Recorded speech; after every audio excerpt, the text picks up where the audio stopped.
Foi o despertar de uma nova era. A era dos objetos voadores não identificados. Uma presença sinistra em meio à ameaça da Guerra Fria. Esqueça tudo o que ouviu sobre discos voadores nos últimos 50 anos. Foi nesse dia que eles nasceram. Eles voaram sobre o estado de Washington e caíram na cidade de Roswell. E depois... Em 7 de janeiro de 1948, o capitão Thomas Mantell pilotava um caça P-51. Sua missão era interceptar um OVNI, mas ele não viveu para contar sua história. O relógio de Mantell parou no momento do impacto, às 13h18 da tarde. O que poderia explicar esses estranhos acontecimentos? Acobertaram os fatos tão rápido que uma semana depois ninguém dizia mais nada. Agora voltamos ao passado para investigar os mais incríveis encontros com OVNIs da história moderna. Terá sido o início de uma guerra interplanetária ou tudo não passou de um grande complô? Classificar informações como ultra-secretas só desperta a curiosidade das pessoas. Hoje, em Reescrevendo a História.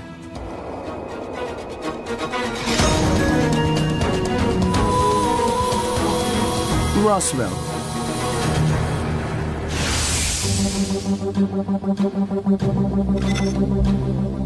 A identidade de alguns OVNIs está prestes a ser revelada.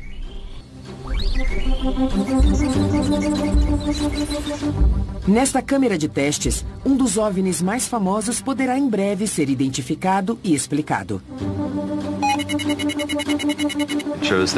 Conseguimos uma esfera de luz uniforme, então podemos simular qualquer outra esfera com a mesma resolução.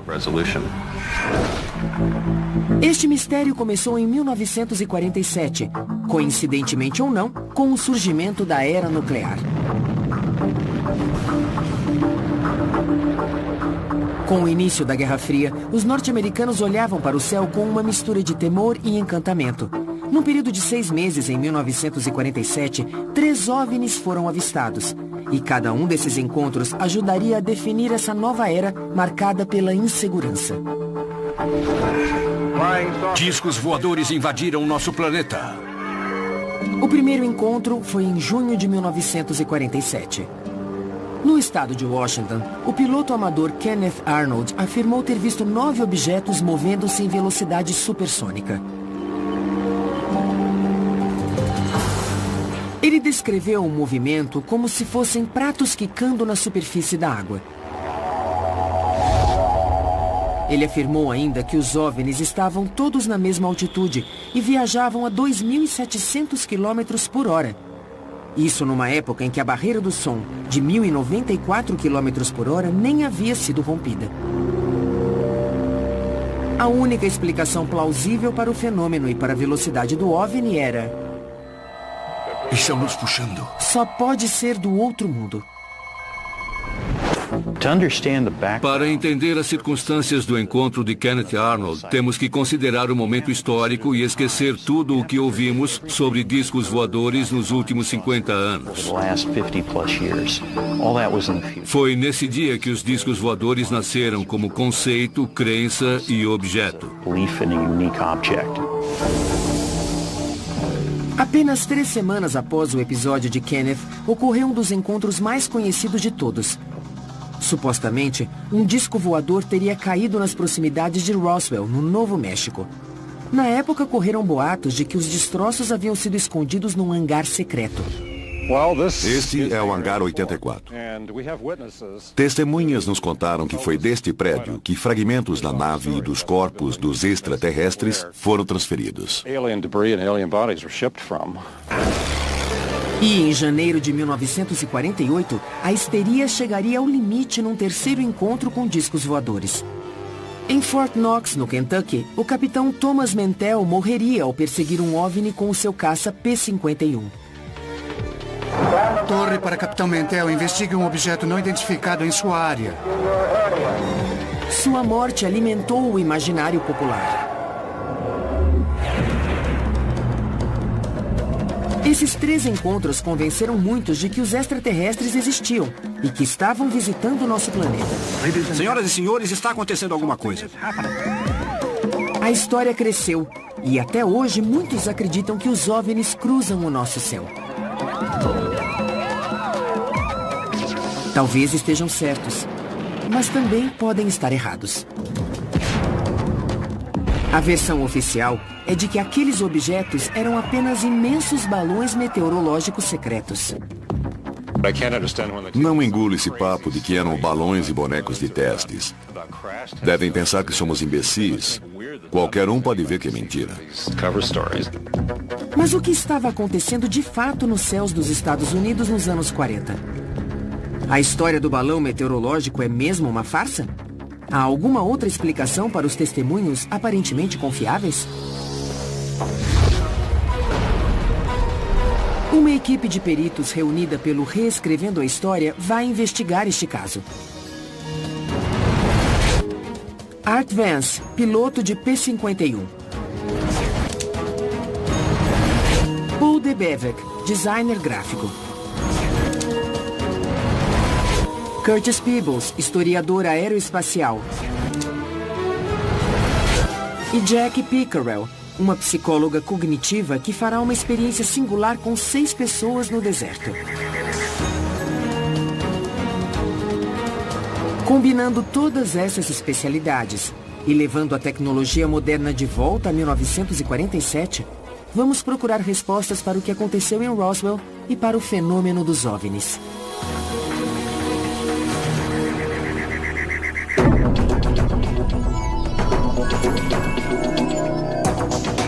Nossa investigação começa em Chehalis, no estado de Washington, onde reconstituiremos o encontro de Kenneth Arnold com um OVNI.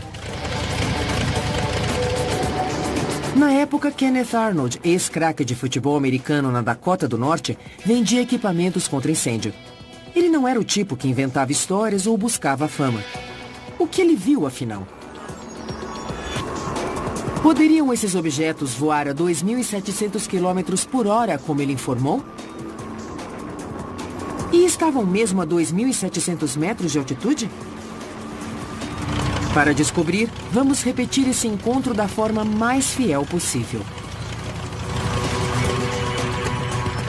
Primeiro, para obter o mesmo ângulo de visão que Kenneth dispunha da cabine, tivemos que encontrar uma réplica exata do Caller modelo A2 usado por ele.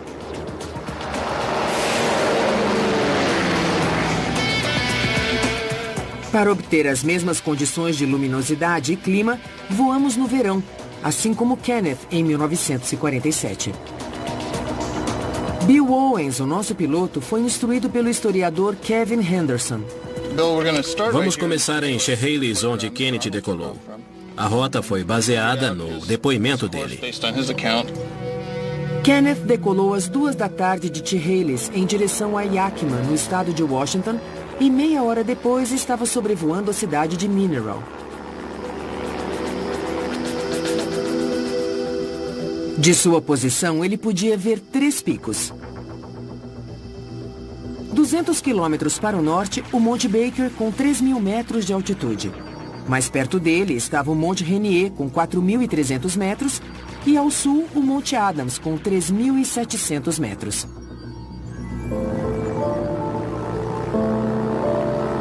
Seguindo o plano de voo à risca, Bill Owens pilota o Caller sobre Mineral. O que ele viu? Ele disse que ao norte, no alto do Monte Baker, ele viu um clarão que o distraiu. Um clarão, sei. Ele pensou que eram aeronaves voando em formação. Kenneth disse ter visto estes 9 objetos rumarem para o sul na direção do Monte Rainier. Mas descobrimos que seria praticamente impossível ver qualquer objeto daquela distância. Kenneth disse que os viu piscando e virando ao passarem o Monte Rainier. Foi aí que ele percebeu que testemunhava uma coisa incrível.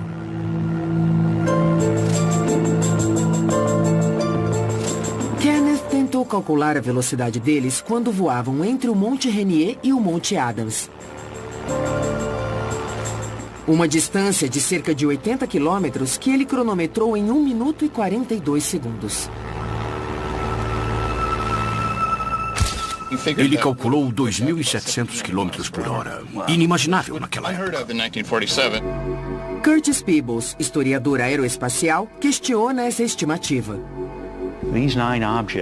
Os objetos voavam muito acima de Mach 1, quase a Mach 2. Contudo, não produziram um estrondo sônico.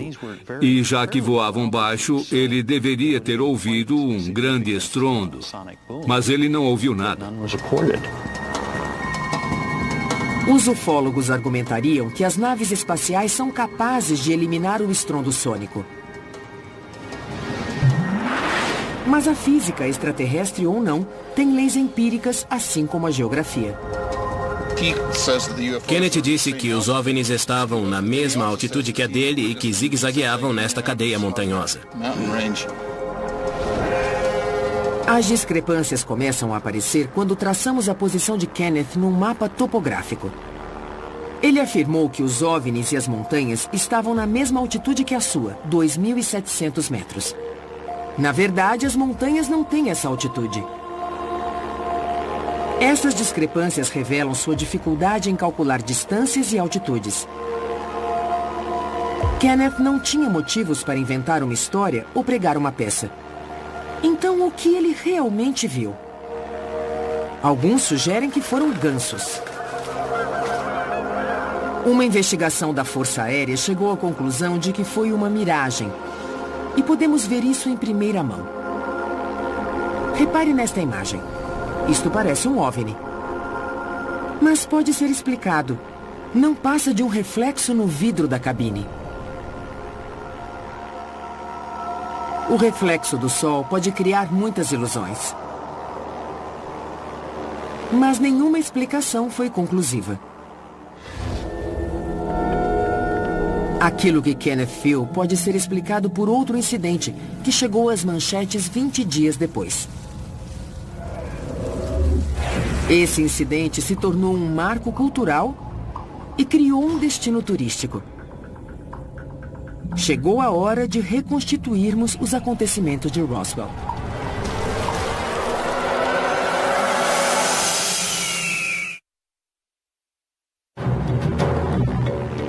Quando o Reescrevendo a História reconstituiu o voo histórico de Kenneth Arnold, ficou claro que os 9 objetos observados por ele não atingiram a velocidade nem a altitude que ele relatou. Mas, em 1947, o incidente virou manchete. E 3 semanas depois, a história se repetiu quando um dos discos voadores supostamente se espatifou em Roswell, no Novo México. É assim que os relatos históricos descrevem o que aconteceu. Em julho de 1947, o fazendeiro Mac Brazel descobriu destroços estranhos numa pastagem. Tiras de borracha, fita adesiva, ripas e papel alumínio. Ele recolheu tudo e levou para o xerife de Roswell, que chamou os militares. A Força Aérea despachou uma equipe para investigar e recolher qualquer material esquecido por Mac Brazel.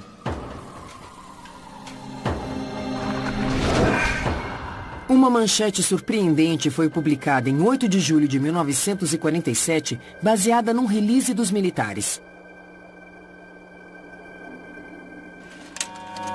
Naquela mesma tarde, numa coletiva de imprensa, as Forças Armadas apresentaram os objetos encontrados. Um repórter de um jornal local tirou 5 fotos do material. Estas foram as únicas imagens divulgadas oficialmente. Ao examinar as fotos de perto, vemos o que parece ser papel alumínio, ripas e algum tipo de tecido escuro, que o governo insiste pertencerem a um balão meteorológico. De início, afirmaram que era um disco voador. E no dia seguinte, a Força Aérea disse que era apenas um balão meteorológico. Uma nova manchete apareceu no jornal local na quarta, 9 de julho. O incidente estava encerrado. Ou não. Acobertar os fatos tão rápido que uma semana depois, em julho de 1947, ninguém dizia mais nada. Foi como se nada tivesse acontecido. O governo acobertou a história? Ou nada realmente aconteceu? De qualquer modo, o incidente em Roswell foi esquecido por 30 anos. Foi só em 1978, quando Jesse Marcel começou a falar sobre suas experiências, que outros também começaram a falar. Jesse Marcel foi um investigador militar do caso em 1947. Sua afirmação de que o governo encobriu os fatos se tornaria um dos pilares do mito que envolve Roswell.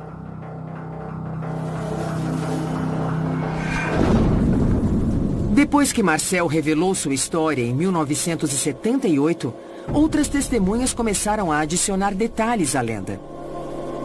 Na nova versão, além de chapas metálicas e ripas, Mac Brazel teria encontrado um extraterrestre entre os destroços.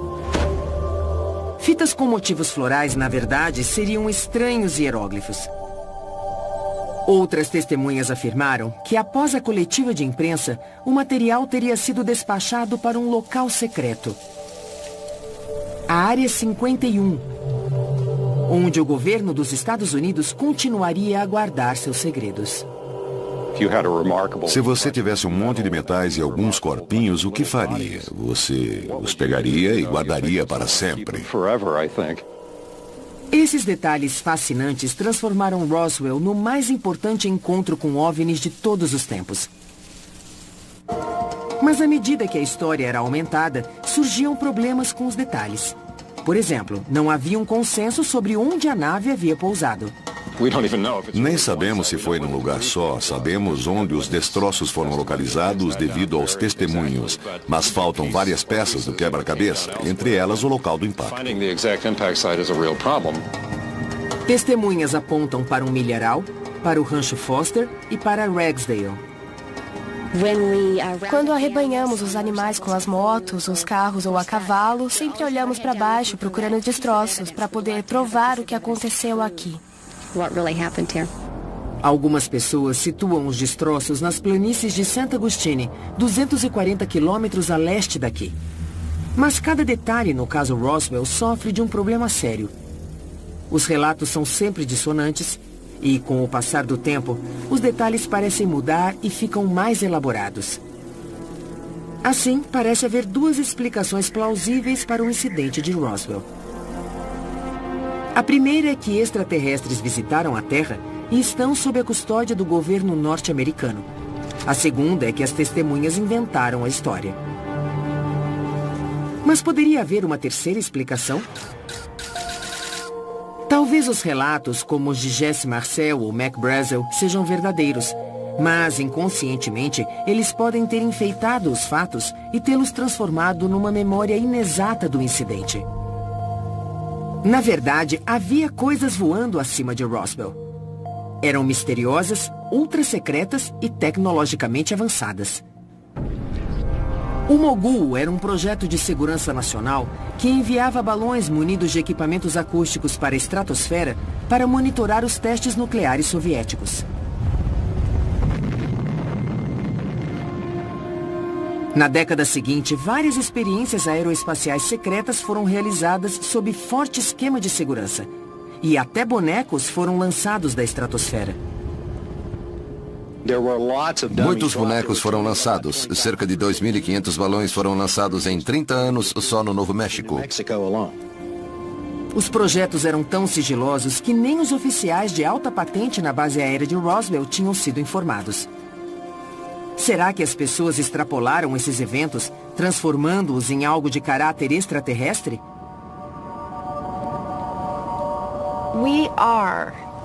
Nós somos a nossa memória. Somos definidos por nossa memória. E gostamos de confiar nela. Mas, com o passar do tempo, ela se deteriora. Jack Pickerel é psicóloga cognitiva e estuda a memória humana há 12 anos.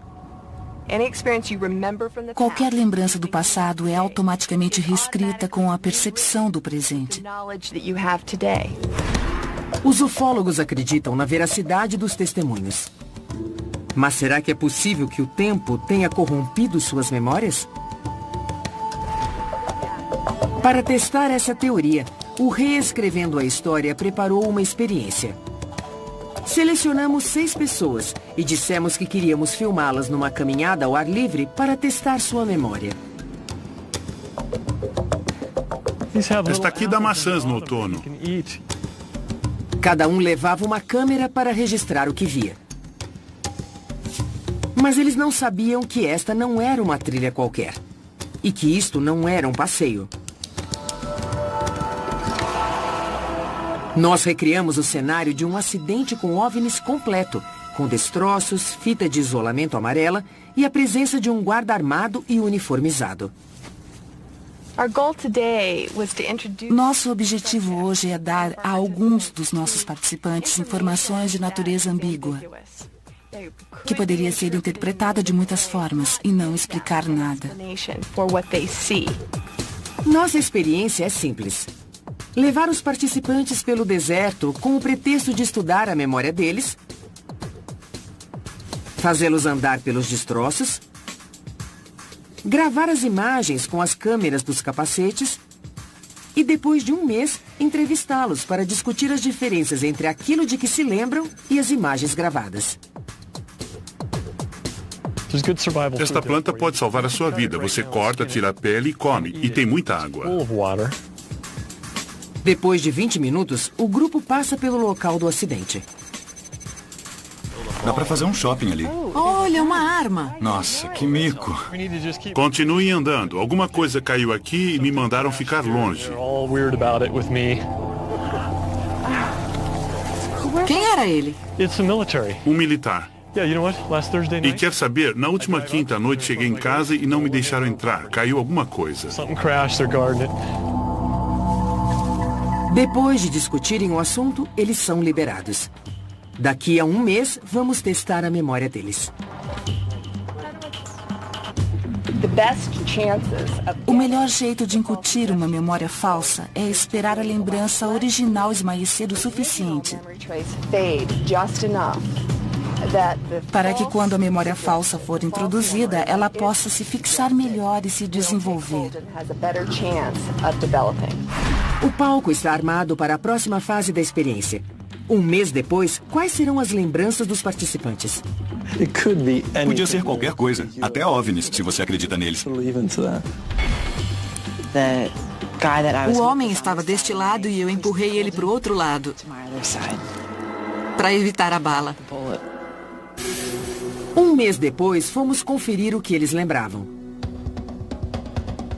Trouxemos as imagens gravadas na ocasião que mostravam exatamente o que eles viram e não o que pensaram ter visto. Suas memórias não sofreram grandes distorções, mas muitos detalhes haviam mudado. Após aquecer Annie com algumas perguntas sem importância, perguntamos sobre o local do acidente.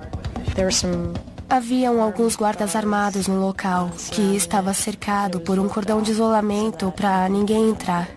Entramos lá para olhar, mas fomos impedidos por guardas armados. Quando a psicóloga Jack Pickerel pediu mais detalhes sobre os guardas, ela não mostrou a mesma segurança. Eu não sei se me lembro deles porque os outros disseram que estavam lá ou porque eu os vi. E não lembro deles, não lembro como eram. Francine tinha alguns registros interessantes sobre o guarda. Acho que usava máscara e... De quem está falando? Tinha 2 deles atrás da fita amarela. Mas as imagens registradas pela câmera de Francine revelam que ela não teve uma visão clara do local do acidente e nem dos guardas. Viu 2 caras atrás da fita, estavam armados? Os 2. Você também disse que ficou apavorada quando apontaram para você. Claro que sim. Apontaram para você? Correram na nossa direção. Não queriam que a gente chegasse perto da fita amarela. Um deles apontava para o outro lado, mas apontou para a gente depois. Eu estava com medo.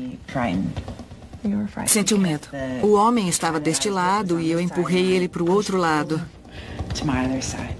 para evitar a bala. Novamente, as imagens gravadas revelam o que eles realmente viram. Há diferenças claras. No teste, assim como em Roswell, uma vez que a memória é alterada, o indivíduo realmente acredita estar falando a verdade.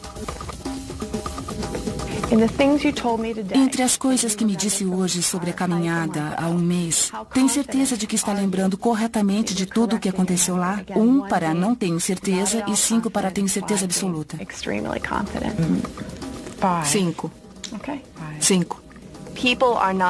Eles não estão mentindo. É isso que dificulta tudo. Estão totalmente convencidos de que aquela memória é deles. Eles jurariam de pé juntos de que aquela é a verdade.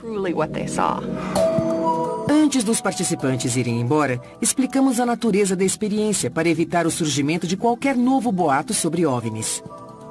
Se o reescrevendo a história demonstrou que a memória pode ser alterada e distorcida em apenas um mês, imagine o que pode acontecer depois de 30 anos.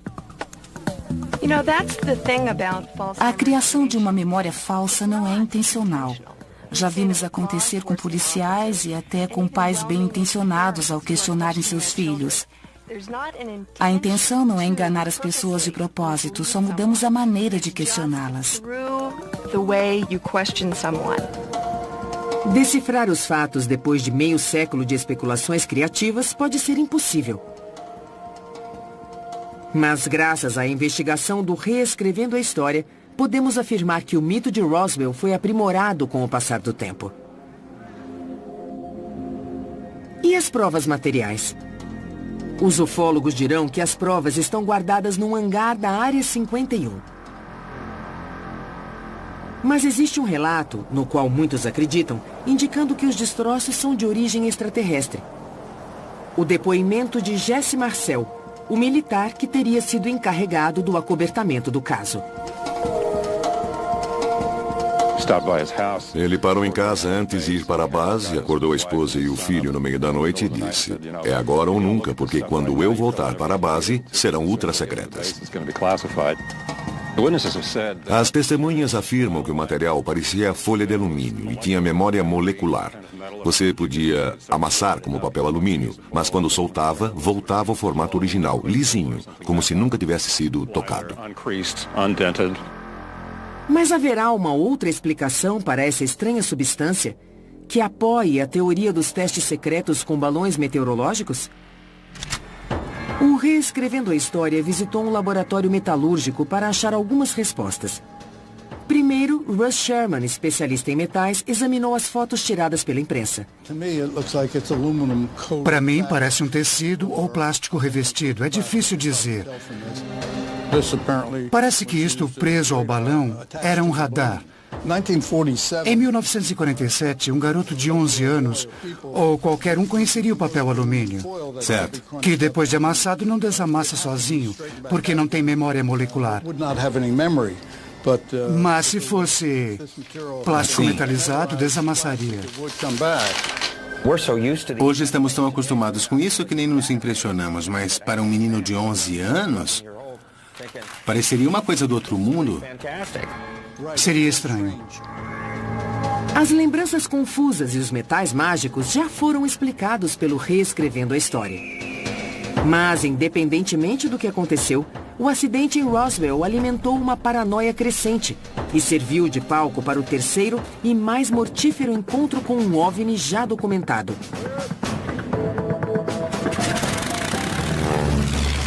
O último voo do capitão Thomas Mantell, que alguns acreditam ser a primeira baixa de uma guerra interplanetária.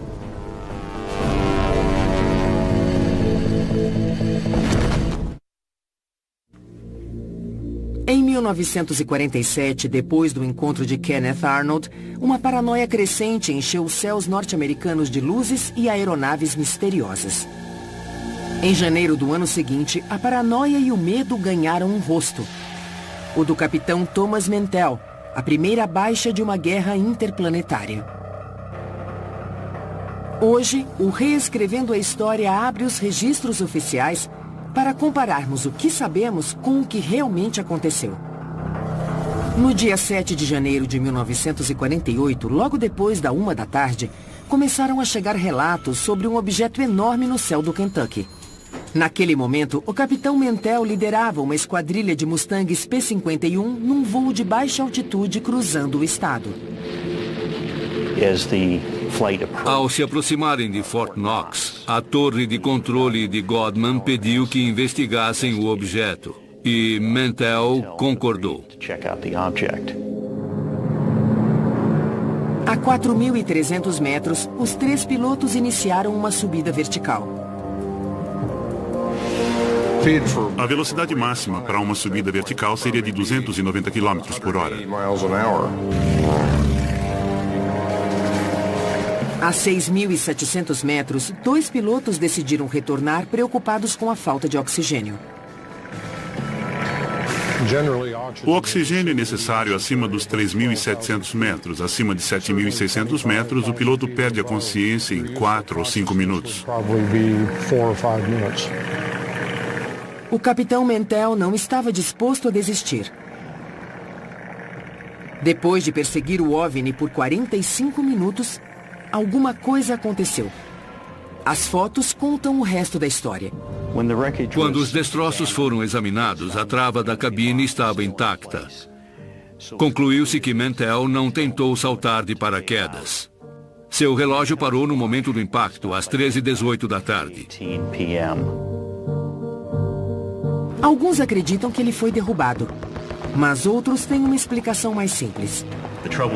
O problema é que ele não tinha oxigênio. Mantell desmaiou enquanto o Mustang continuava a ganhar altitude. Ele entrou em parafuso e se espatifou numa fazenda.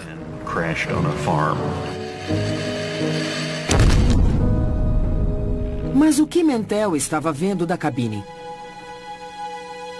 Com a escassez de informações, a imaginação corria solta e então começaram as especulações. Na época do acidente, corria o boato de que foi um avião soviético que atirou no P-51, que estava radioativo, e que o corpo de Mantell não foi encontrado. Estavam todos errados. Nos anos 70, o governo abriu os arquivos sobre outro projeto secreto. Dessa vez, os balões foram lançados de Columbus, Ohio, em janeiro de 1948. Acho que o capitão Mantell estava perseguindo um Skyhook, um balão enorme de plástico que pode chegar a 30 mil metros. Um balão desses foi lançado pouco antes do incidente, levando um dispositivo de raios cósmicos.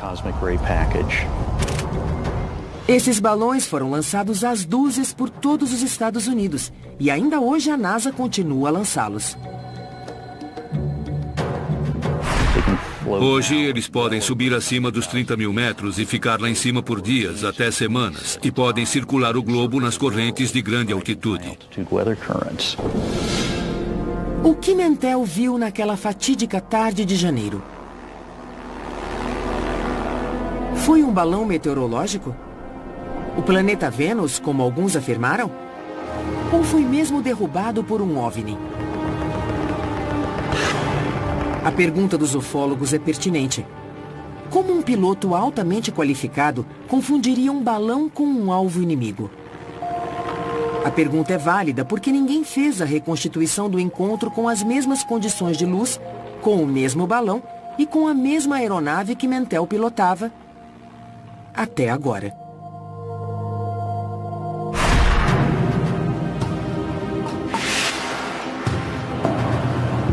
O Reescrevendo a História conduzirá um experimento para descobrir o que Mantell viu ao ganhar altitude.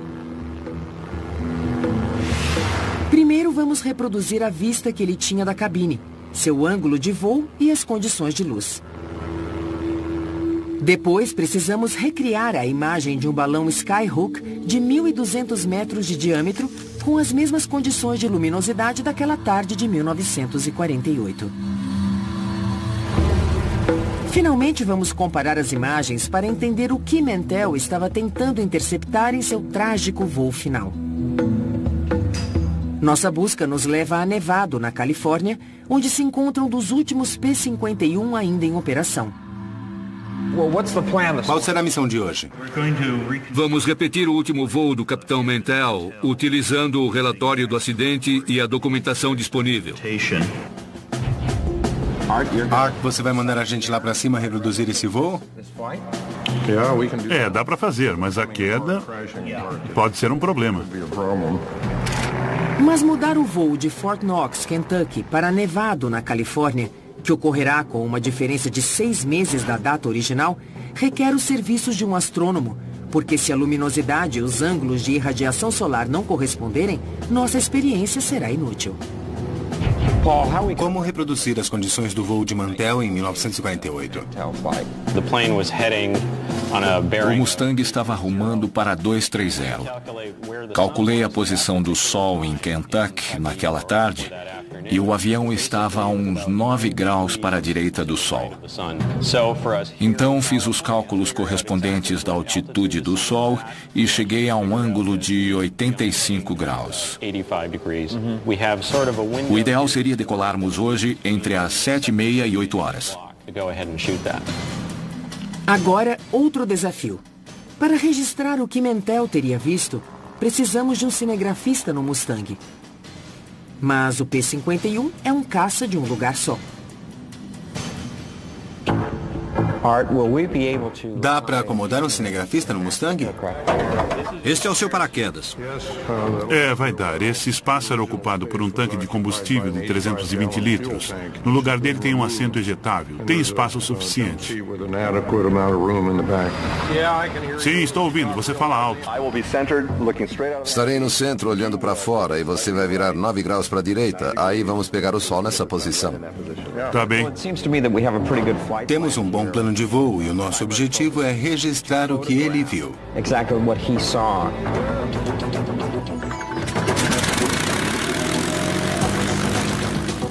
O nosso Mustang reconstituiu o voo do capitão Mantell com precisão. Hartmann teve contato constante com a base e voou no mesmo ângulo de Mantell.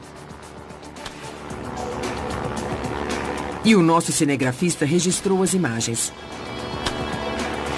Esta era a visão que Mantell tinha naquele dia. Mas uma coisa estava faltando: a imagem do objeto que ele teria visto.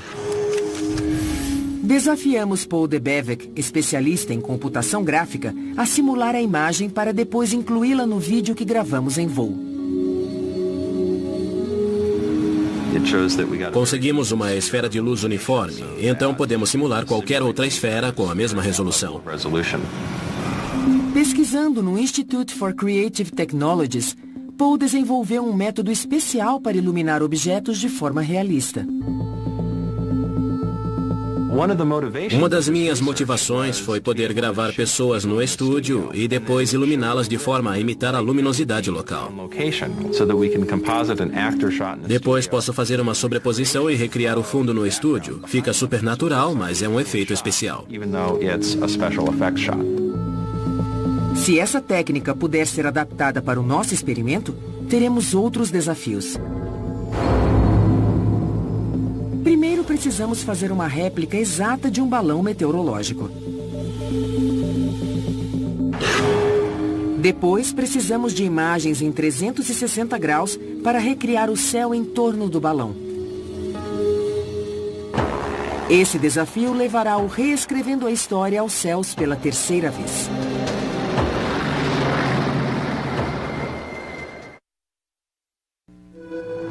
O Reescrevendo a História está analisando 3 encontros com OVNIs e já trouxe novas informações. No primeiro caso, durante o voo de Kenneth Arnold, a luz refletida na cabine do avião pode ter influenciado suas observações. No segundo, projetos militares secretos realizados perto de Roswell despertaram a curiosidade das pessoas. E fizemos uma experiência que provou como a memória é alterada com o decorrer do tempo. No terceiro caso, a explicação oficial para a queda do avião do capitão Thomas Mantell foi novamente um balão. Fomos verificar como um piloto tão experiente pode ter cometido aquele erro.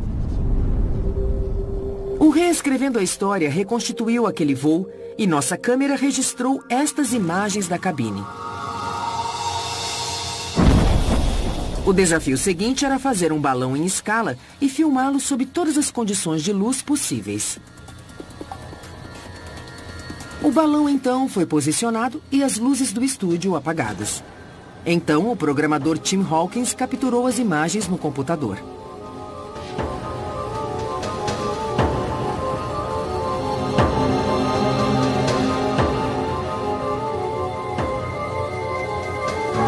O ângulo da câmera que coletava os dados tinha que ser exato. Posicionamos a câmera embaixo do balão para termos uma visão de baixo para cima, como a de Mantell. Para a segunda parte deste teste, precisávamos reconstituir as mesmas condições de luminosidade daquela fatídica tarde. Usamos uma lente olho de peixe na câmera. E tiramos muitas fotos para criar a esfera e obter a melhor resolução. O piloto e cinegrafista Meran Salamati criou um suporte para a câmera e fixou-a num avião acrobático para voarmos a 30 mil metros. Precisávamos de um panorama de 360 graus para criar uma imagem tridimensional.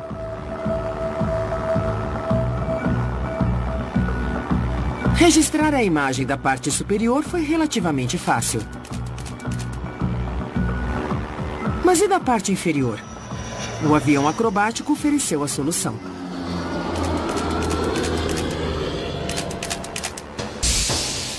Nesta página da internet, podemos ver todas as imagens obtidas durante o voo.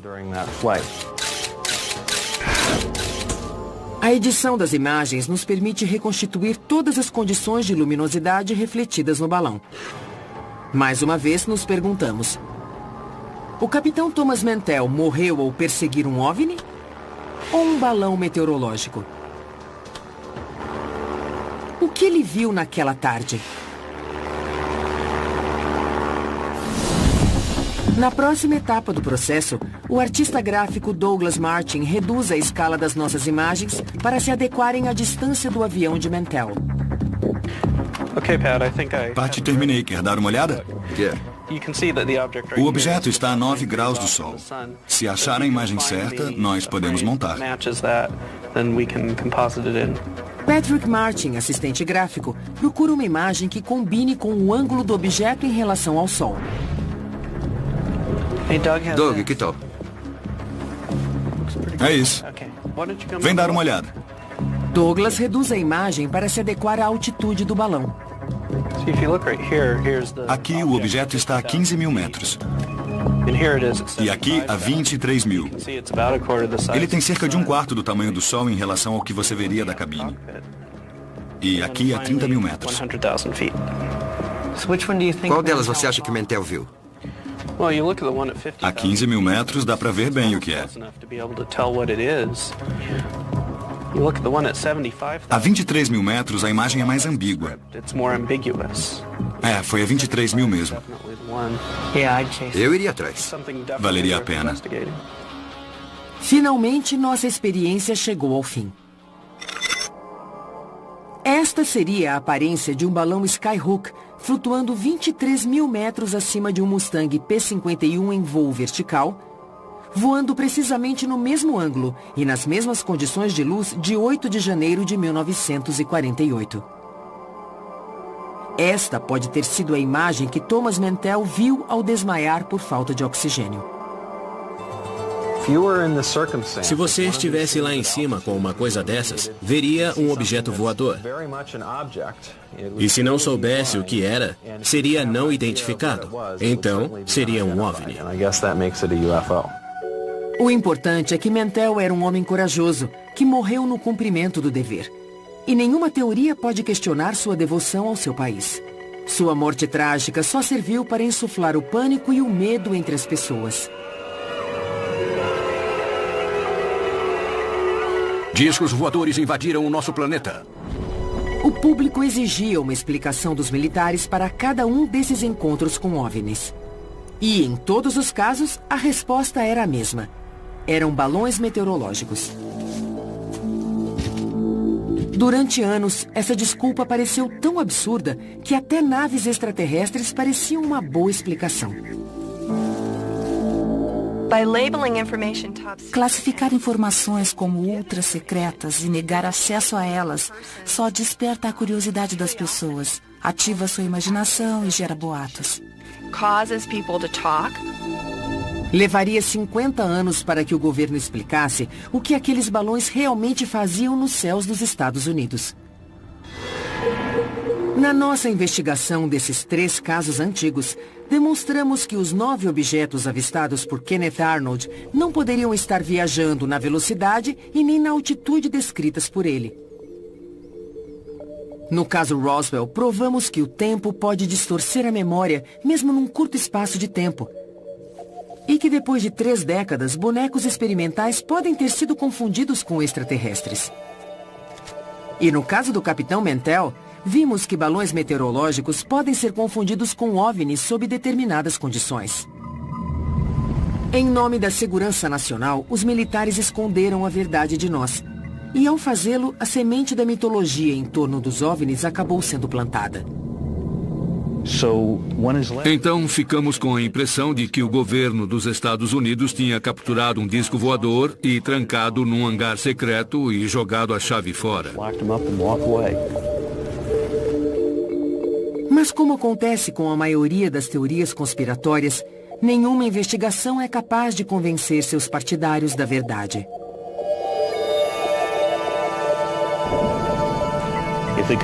Se o governo tivesse mesmo capturado um disco voador acidentado em Roswell ou em outro lugar, o segredo ia durar 10 segundos, porque a informação vazaria. Muita gente estaria sabendo. Esse segredo não poderia ser mantido, muito menos por 50 anos.